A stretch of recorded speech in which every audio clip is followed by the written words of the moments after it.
ഇന്നും തെരഞ്ഞെടുപ്പ് പോയിട്ടില്ല മോനെ. ഒന്നും പറയണ്ട, എല്ലാം കേടുമായി. പേടിയാ ഇന്ന് ഇതിങ്ങനെ കടന്നിട്ട് കാണുമ്പോൾ.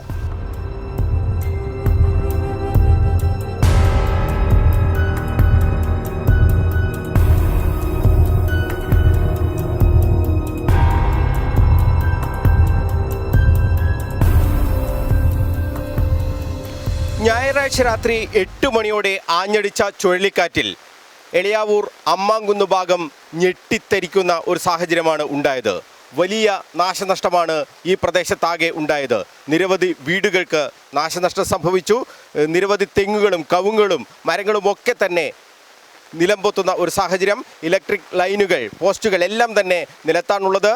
ഈ നാടാകെ ഭയന്നുപോയ ഒരു സാഹചര്യമാണ് ഇവിടെ ഉണ്ടായിട്ടുള്ളത്. നമുക്ക് ഈ ദൃശ്യങ്ങളിൽ നിന്ന് തന്നെ കാണാം. ഈ ഒരു പ്രദേശമാകെ ചുഴലിക്കാറ്റടിച്ച് തകർന്ന് തരിപ്പണമായ ഒരു സാഹചര്യമാണ് നമുക്കിവിടെ കാണാൻ കഴിയുന്നത്. ചുഴലിക്കാറ്റിൽ വൻ നാശനഷ്ടമാണ് എളിയാവൂർ മേഖലയിൽ ഉണ്ടായത്. അമ്മാംകുന്ന് ഭാഗത്ത് നിരവധി വീടുകൾക്ക് കേടുപാടുകൾ സംഭവിച്ചു. അഡ്വക്കേറ്റ് ശശി ഡി നമ്പിയാർ, പോത്തേരിപ്പറമ്പിന് സമീപത്തെ യശോദ, പ്രകാശൻ പീഡിയയ്ക്ക് സമീപത്തെ പ്രേമൻ, അബ്ദുള്ള, അശോകൻ തുടങ്ങിയവരുടെ വീടുകൾക്കും കേടുപാടുകൾ സംഭവിച്ചു. എന്തായാലും വലിയ നാശനഷ്ടമാണ് ഈ ഭാഗത്തൊക്കെ ഉണ്ടായത്. സംഭവിച്ചത് എന്താണെന്ന് രജിത നമ്മളോട് പറയും. എപ്പോഴായിരുന്നു ഈ കാറ്റ് ആഞ്ഞ് അടിച്ചത്? ഇന്നലെ ഒരു ഏകദേശം 8:35 ആയിട്ടുണ്ടാവും. നല്ല അതിശക്തമായ കാറ്റും മഴയാണ്. നിലത്തൂട്ടിയാണ് ചുഴലിക്കാറ്റാണ് വന്നത്. പിന്നെ പച്ച, മഞ്ഞ, നീല നിറത്തിൽ തീഗോളം പോലെ ഈ ഒരു പ്രദേശം ഒരു ഭാഗം ഒരു സൈഡ് കൊള്ളയാണ് പോയത്. അനവധി വീടുകൾ തകർന്നിരിക്കുകയാണ്. അനവധി മരങ്ങൾ പൊട്ടി വീണിട്ടാണ് പിന്നെ ഷോക്ക് അടിച്ചിന്. മറ്റ് അതായത് ഇടിമിന്നലും ഉണ്ടായിരുന്നു അല്ലേ? ഇടിമിന്നലും ഉണ്ടായിരുന്നു. നല്ല ശക്തിയായ കാറ്റും മഴയാണ്. ചുഴലിക്കാറ്റ് തന്നെയാണ്. അനവധി വീട്. നിങ്ങളുടെ വീടിന് എന്തൊക്കെയാണ് സംഭവിച്ചത്? എൻ്റെ വീടും ഓടൊക്കെ പാറി, ഷീറ്റൊക്കെ പാറി, പിന്നെ അകം നിറച്ചും വെള്ളം കയറി, പിന്നെ കൾക്കോലെല്ലാം മുറിഞ്ഞു. അങ്ങനെ ഈ മരങ്ങളൊക്കെ ഇവിടെ തന്നെയുള്ള മരങ്ങളാണോ? അല്ല, ഇവിടെ തന്നെയുള്ള മരം തന്നെ. മാവൊക്കെ പൊട്ടിയിട്ട് എറിയെഴുന്ന് കൊണ്ടുപോയി മറ്റൊരു പറമ്പത്തേക്കാണ് ഇടുന്നത്. അത്രയും ശക്തമായിട്ടാണ് നടന്ന് തൊട്ടടുത്ത വീടെല്ലാം തകർന്നിരിക്കുകയാണ്. ഇത് ഈ മരങ്ങളൊക്കെ കാറ്റിൽ പറന്നു വന്നതാണോ? അതെ, ഇവിടുന്ന് അങ്ങോട്ട് കൊണ്ടുപോവുക, അല്ല അവിടുന്ന് ഇങ്ങോട്ട് കൊണ്ടുവരിക, അങ്ങനെയൊക്കെയാണ് ഇന്നലെ സംഭവിച്ചത്. ഭയപ്പെട്ടു പോയോ? എന്താണ്? എല്ലാവരും ജനങ്ങളൊട്ടാകെ ഭയപ്പെട്ടു. ഈ ഇന്ത്യ സ്റ്റേഡിയം മുതൽ ഇങ്ങേ ഭാഗം വാണിദാസ്, ശ്രീ എളയാവൂർ വാണിദാസിൻ്റെ വീടിൻ്റെ ആ ഭാഗം കൊള്ളയാണ് കാറ്റ് പോയത്. അല്ലാണ്ട് പേടിച്ചിനി, ഞാനാണ് പേടിച്ചിനി. ഞാൻ പുറത്താണ്ടായിനി, മക്കളെല്ലാം അകത്താണ്ടായത്. പേടിച്ചകത്തും പിള്ളേരെ പേടിച്ച് നല്ലോണം പേടിച്ച് ഭയന്നുണ്ടായിനി. ആദ്യമായിട്ട് തന്നെ ഇതുവരെ ഇങ്ങനെ സംഭവം ചെയ്ത് കണ്ടിട്ടില്ല, ആദ്യമായിട്ടാണ്. വർത്താനമൊന്നും പറയാൻ കഴിയാണ്ടായി. പെട്ടെന്ന് 1 മിനിറ്റേ ഉണ്ടായിട്ടുള്ളൂ. പേടി എന്ന് പറഞ്ഞാൽ അതിലും പേടി. പിന്നെ മേൽക്കൂര പറന്നുപോയി, പിന്നെ അകത്ത് ഫുള്ള് വെള്ളം.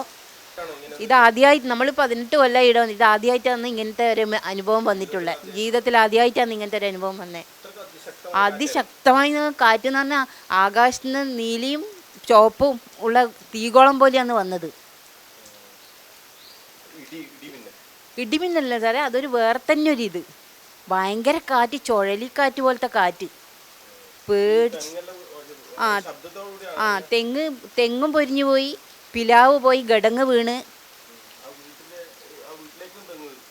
അപ്പുറത്തെ വീട്ടിലെ തെങ്ങും വീണ്. വൻ നാശനഷ്ടമായിട്ടാണ് ഉള്ളത്. എന്നാൽ ഇത്ര വയസ്സിലടക്ക് ആദ്യമായിട്ടാണ് ഇങ്ങനത്തെ ഒരു ഇത് കണ്ടത് നമ്മളത്. കയർനീസ ഉമ്മ കൂടി നമ്മളോടൊപ്പം ഉണ്ട്. ഉമ്മ, എന്താ സംഭവിച്ചേ? മരം പൊരിഞ്ഞ് വീണത് മോനെ, കാറ്റിന് വീട്ടിൻ്റെ മേലെ. നമ്മൾ വീട് കാണുന്നുണ്ട് മോനെ. നമ്മ വീടിൻ്റെ ബാധിക്കുന്നേരം ചോറ് തിന്നാൻ പോക്കാന്ന്. ബസ്സിനിട്ട് ചോറ് തിന്നാൻ പോകുമ്പോന്ന് ഇങ്ങനെ കാറ്റ് വന്നത്. അന്ന് ഇന്നും തെരഞ്ഞെടുപ്പ് പോയിട്ടില്ല മോനെ. ഒന്നും പറയണ്ട, എല്ലാം കേടുമായി. 2 പോസ്റ്റ് ഉള്ളിൽ പോസ്റ്റ് അടക്കാന്ന് മുറിഞ്ഞു വീണേ. പോസ്റ്റ് അടക്കം വീണിട്ടുണ്ട്. ഇതിൻ്റെ ഉള്ളിലുണ്ട്. ഇതാ കമ്പി ചെയ്ത മോനെ, കമ്പി ചെയ്ത ഇതിൻ്റെ മേലെ. അങ്ങനെ ഇത് 8:30 കഴിഞ്ഞ ശേഷം 9 മണീൻ്റെ ഉള്ളിൽ ഒരു കാറ്റങ്ങനെ ഇങ്ങോട്ട് വന്ന് അന്നേരം കുറച്ച് കുറവായിട്ടുള്ള ചെറിയ കാറ്റായിരുന്നു. പിന്നെ രണ്ടാമതൊരു കാറ്റ് വലിയ ശക്തിയിൽ വന്നതിൻ്റെ ശേഷം ഈടെ വന്നിട്ട് ഒരു ചുയിപ്പടിച്ചിട്ടാണ് ഇത് ഇങ്ങോട്ടേക്ക് പൊട്ടി വരാൻ കാരണം. എന്നതിന് ശേഷം കാറ്റ് അങ്ങോട്ടേക്ക് അതേ ശബ്ദത്തിൽ തന്നെ ഒരു ബോംബ് ഒന്നല്ല, എന്താ പറയാൻ കിട്ടുന്നില്ല, അത്രയും വലിയ ശബ്ദം. കറണ്ടിൻ്റെ കമ്പിയുണ്ട്, അത് പൊട്ടിയതോ എന്തെന്നാണെന്നറിയില്ല, ഭയങ്കരമായിട്ട് അതിൻ്റെ എന്തോ ചുള്ളൽ തട്ടിയിട്ടായതാണ് ഇത്. പിന്നെ ബേക്കറിയിൽ 2 മക്കൾക്ക് ഷോക്ക് അടിച്ചിട്ടുണ്ട്, കാര്യമായിട്ട് പൊള്ളുന്ന ICU ഇല്ലാത്ത ഉള്ളതെന്ന് പറയുന്നുണ്ട്. കാര്യമായ നഷ്ടമാണ്. ഇവിടെ ഏട്ട വീട്ടിൻ്റെ മോൻ്റെ ഓടെല്ലാം പാറിപ്പോയി, താഴെ വീട്ടിൽ പോയി, അപ്പുറത്തെ വീട്ടിൻ്റെ ഇത് പോയി, മൊത്തത്തിൽ പോയി, ഭയങ്കര നാശനഷ്ടമായിരുന്നു. ഇപ്പോൾ ഇന്ന് രാത്രി ഇതേപോലെ ഇവിടെ നിൽക്കാൻ എങ്ങനെയാണ്? ഇങ്ങനെ അടുക്കളയിൽ ഇരിക്കല്, പിന്നീട് അവിടെ പോവാൻ ഇതിൻ്റെ ഉള്ളിൽ തന്നെ അടുക്കളയിൽ ഇരിക്കാൻ സ്ഥലം വെച്ചിട്ട് ഇരുന്നിട്ടാണ് ഇന്നലെ നേരം പറഞ്ഞിനി. ഇന്നുമല്ല അങ്ങനെ മറ്റേടെ മോനെ പോവുക, എന്താ കൈ പുള്ളവിടെ പോവാൻ, എവിടെ പോകാൻ കഴിയില്ല. ഓപ്പറേഷനും കഴിഞ്ഞതാണ്, അതാ ഭയങ്കര പ്രശ്നം.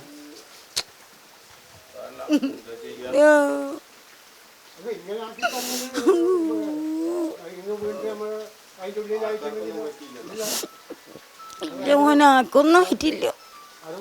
ചെറിയ വാർപ്പാണ് ഇത്, ഇത്രയും മരം ഇത് താങ്ങി നിന്നതൊരു എന്തോ ഞങ്ങൾ ആരും അങ്ങനെ തെറ്റ് ചെയ്തിട്ടില്ല, അതുകൊണ്ട് ഭാഗ്യത്തിന് നിന്നതാണ്. ഭാഗ്യത്തിന് രക്ഷപ്പെട്ടതാണ്. നമ്മളാൽ കഴിയുന്ന ഗുണം ആൾക്കാർ ചെയ്തിട്ടേ ഉള്ളൂ, കുറ്റം ചെയ്തിട്ടില്ല. ഈ വീട്ടിൻ്റെ ഓരോ കല്ലും ഞാൻ റോട്ടും വന്ന് കടത്തിക്കൊണ്ട് വന്നിട്ട് എടുത്തതാണ്. 3 പ്രാവശ്യം എൻ്റെ കട പൊട്ടി, 3 പ്രാവശ്യം. വീടെടുത്തിട്ട് 25-ാമത്തെ കൊല്ലമായി. എല്ലാ സാധനവും ഞാൻ ചുമന്ന് കൊണ്ടുവന്നിട്ട് ആക്കിയതാണ്. ഇതിന് മാറ്റി കിട്ടണം, അതാണ് ഇതും മാറ്റി കിട്ടണം കാര്യമായിട്ട്. ഇതുവരെ ആരും വന്നില്ല. ആരെങ്കിലും കൊണ്ടുവന്ന് മുറിപ്പിച്ച പേടിയാന്ന് ഇതിങ്ങനെ കടന്നിട്ട് കാണുമ്പോൾ. ഇതാ ഇങ്ങോട്ട് വലുതിതാ മോനെ, ഇതാ വലുതിതാ, അതുകൊണ്ടാ പേടിയാവുന്നു. ഇന്ന് രാവിലെയും ഈ പ്രദേശവാസികളുടെ ഭീതി വിട്ടകന്നിട്ടില്ല. നമ്മളോടൊപ്പം സുശീൽ കുമാറുണ്ട്, ഈ വീടിൻ്റെ ഉടമസ്ഥനാണ്. ഈ വീട്ടിനും കാര്യമായ തകരാറുകൾ, കേടുപാടുകൾ സംഭവിച്ചിട്ടുണ്ട്. എന്തായാലും സുശീൽ കുമാർ പറയും സംഭവിച്ചത് എന്താണെന്ന്. എന്തായിരുന്നു, എപ്പോഴായിരുന്നു, എന്താണ് സംഭവിച്ചത്? ഇന്ന് രാത്രി ഒരു 8:35 കാറ്റടിച്ച് വീട്ടിൻ്റെ മേൽപ്പുരയെല്ലാം പോയി, കമ്പി നാശമായി. പെട്ടെന്ന് കാറ്റ് വന്നു. അപ്പോൾ ഓളെന്താക്കും കസാര എടുത്ത് ആത്തി കയറുന്ന, ഞാൻ പറഞ്ഞു ഈ കയറുന്നു പറഞ്ഞു. അപ്പോഴത്തേക്ക് അടിച്ച് കാറ്റ് ആത്തി കയറി, പിന്നെ ഫുൾ വെള്ളവും കളിയുമാണ്. ഈ നാശനഷ്ടം നേരിട്ട പ്രദേശങ്ങൾ മന്ത്രി രാമചന്ദ്രൻ കടന്നപ്പള്ളി സന്ദർശിച്ചു. മിനിസ്റ്റർ വലിയ രീതിയിലുള്ള ഈ ചുഴലിക്കാറ്റിൽ വലിയ നാശനഷ്ടമാണ് ഉണ്ടായിട്ടുള്ളത്. ഇപ്പം നമുക്ക് പ്രവചിക്കാനും പ്രതീക്ഷിക്കാനും പറ്റാത്ത നേരിടലാണ് പ്രകൃതിക്ഷോഭം, പ്രത്യേകിച്ച് കൊടുങ്കാറ്റ്, വെള്ളപ്പൊക്കമൊക്കെ തടയുക ഒരു മനുഷ്യശക്തി സാധ്യമല്ല.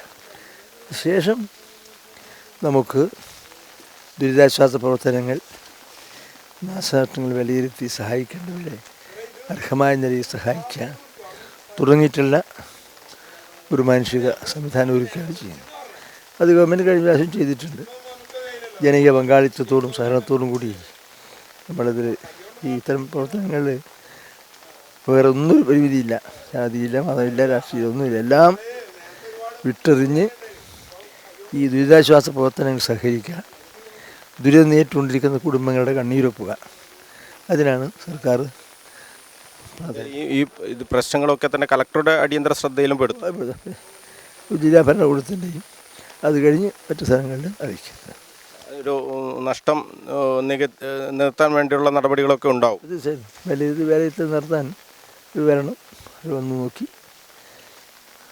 എന്നാലും മാത്രമേ അവർക്ക് അതിൻ്റെ ഒരു നഷ്ടപരിഹാരം നൽകണം. വലിയ ഒരു നാശനഷ്ടം തന്നെയാണ് ഉണ്ടായത്. പിന്നെ ഇത് പ്രകൃതിക്ഷോഭം എന്ന് പറഞ്ഞാൽ അനിയന്ത്രിതമാണല്ലോ, അപ്രതീക്ഷിതമല്ലേ. എങ്കിലും ഇത് ഈ നാട്ടുമ്പുറത്തായതുകൊണ്ട് എത്തിയെങ്കിലും ശരി, നഗരങ്ങളാണെന്നല്ല കെട്ടിപ്പിടിച്ച കാര്യം എന്നല്ലാണ്ട് ഇത് ആ ഒരു ആത്മധൈര്യമുണ്ട്. ഇതാണ് ജനകീയ സഹകരണത്തോടുകൂടി ജനങ്ങളുടെ പിന്തുണ വേണം, കാര്യങ്ങൾ സഹായിക്കാൻ. സർക്കാരിൻ്റെ ഭാഗത്ത് നിന്ന് ചെയ്യാൻ കഴിയുന്ന കാര്യങ്ങൾ ചെയ്യുമെന്നുള്ളത് സംശയമില്ല. ഞായറാഴ്ച രാത്രി 8 മണിക്ക് ശേഷമാണ് ചുഴലിക്കാറ്റ് ആഞ്ഞടിച്ചത്. മുണ്ടയാട് ഭാരത് ബ്രെഡ് ജീവനക്കാർക്ക് താമസ സ്ഥലത്തു വെച്ച് മിന്നലേൽക്കുകയും ചെയ്തു. വയനാട് സ്വദേശി രാജീവൻ, തളിപ്പറമ്പ് സ്വദേശി രതീഷ് എന്നിവർക്കാണ് പൊള്ളലേറ്റത്. ഇരുവരെയും കണ്ണൂർ ബേബി മെമ്മോറിയൽ ആശുപത്രിയിൽ പ്രവേശിപ്പിച്ചു. നാശനഷ്ടം നേരിട്ട പ്രദേശങ്ങൾ mayor Muslih Madathil, standing committee chairman Suresh Babu Eliyavoor, മുൻ mayor advocate T O Mohanan, corporation കൗൺസിലർമാർ, BJP ദേശീയ കൗൺസിൽ അംഗം സി രഘുനാഥ്, BJP മണ്ഡലം ജനറൽ സെക്രട്ടറി ബിനിൽ കണ്ണൂർ തുടങ്ങി LDF, UDF, BJP നേതാക്കളും ജനപ്രതിനിധികളും സ്ഥലം സന്ദർശിച്ചു. നാശനഷ്ടം തിട്ടപ്പെടുത്തുന്നതിനായി റവന്യൂ വിഭാഗം ഉദ്യോഗസ്ഥരും സ്ഥലത്തെത്തി. വൈദ്യുതി ബന്ധം ആകെ താറുമാറായിട്ടുണ്ട്. ഫയർഫോഴ്സ് എത്തി വീടുകൾക്ക് മുന്നിൽ വീണ മരങ്ങൾ മുറിച്ചുമാറ്റി. ആഞ്ഞടിച്ച ചുഴലിക്കാറ്റിൽ എളിയാവൂർ അമ്മാങ്കുന്ന് പ്രദേശമാകെ ഭയന്ന് വിറങ്ങലിച്ചു നിൽക്കുകയാണ്. നിരവധി വീടുകൾക്കാണ് ഇവിടെ നാശനഷ്ടം നേരിട്ടത്. മരങ്ങളെല്ലാം കടപുഴകി, ഇലക്ട്രിക് പോസ്റ്റുകളും നിലംപൊത്തി. ലക്ഷക്കണക്കിന് രൂപയുടെ നഷ്ടമാണ് ഇവിടെ ഉണ്ടായിട്ടുള്ളത്. ഇനി എങ്ങനെ നമ്മൾ ഈ ഭാഗത്ത്, ഈ വീടുകളിൽ ജീവിക്കും എന്ന ചോദ്യമാണ് പല വീട്ടുകാരും ഉയർത്തിയത്. അത്രമേൽ ഭയന്നാണ് അവർ ഇവിടെ കഴിയുന്നത്. എളിയാവൂർ അമ്മാങ്കുന്നിൽ നിന്നും ക്യാമറമാൻ ബിജു അഴീക്കോടിനൊപ്പം മനോജ് മയ്യിൽ, കണ്ണൂർ വിഷൻ.